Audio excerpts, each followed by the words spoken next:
নমস্কার, চলে আসলাম আবার একটা নতুন ভিডিও নিয়ে। আজকে আমি করব গ্লাস পেন্টিং।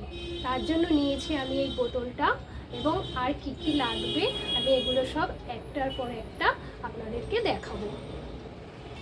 প্রথমে আমি এই গ্লাসটাকে সিলভার কালার করে নেব।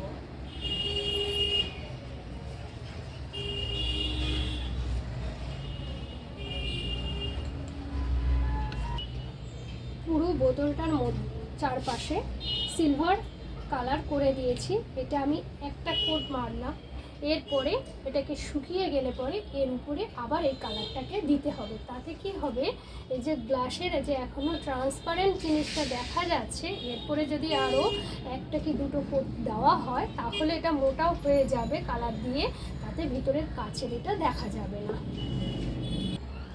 প্রথমবার সিলভার কালারটা দেওয়ার পরে আমি শুকিয়ে নিয়েছি, নেওয়ার পরে আবার আরেকটা কোট দিয়েছি, দেওয়ার পরে আবার শুকিয়ে নিয়ে আবার একটা কোট দিয়েছি। অন্তত পক্ষে 3-4টে কোট এটাতে দিতে হবে, তবে গিয়ে এই মোটা হবে, ভিতরে যে কাচটা দেখা যাবে না। আমার এই সিলভার যে কালারটা করেছি এটা আমার শুকিয়ে গেছে। এবার আমি এর উপরে আমি একটা গ্রামের সিনারি পেন্টিং করব।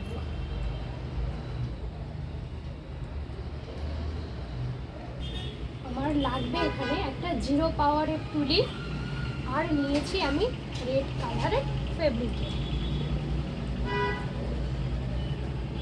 এবার আমি এখানে তুলি দিয়ে এখানে স্কেচ করব।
এইভাবে আমি পুরো বাড়িটার একটা স্কেচ করে নেব।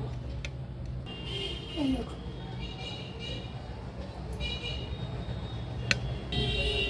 এই দেখুন টালিটা রং করেছি। এবার ঘরের গায়ে রং করব। এই যে দেওয়ালের রংটা হয়েছে, এখানে দরজা করব আর এখানে জানালা করব।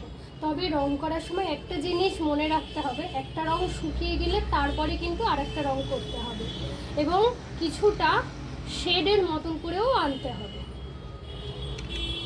দেখুন ঘরের কালারটা কেমন হয়েছে। এরপরে সাইডে করব একটা গাছ।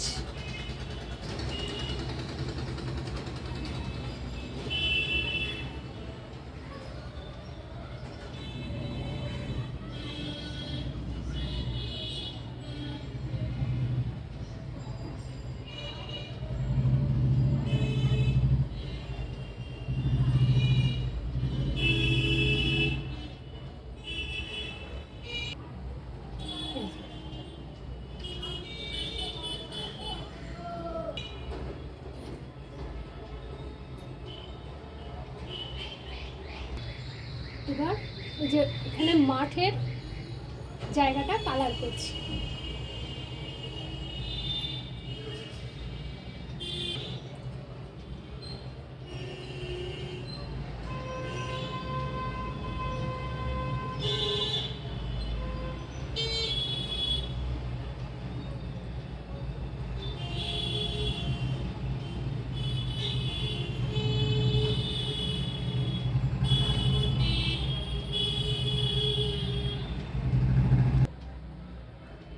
Painting complete.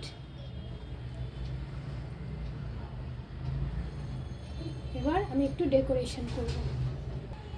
আমার গ্লাস পেন্টিং আর সঙ্গে ডেকোরেশন দুটোই কমপ্লিট হয়ে গেছে। দেখুন, আজকে এই পর্যন্তই, আবার নিয়ে আসবো নতুন কোনো ভিডিও। নমস্কার, ভালো থাকবেন, সুস্থ থাকবেন, আমার চ্যানেলটাকে সাবস্ক্রাইব করুন।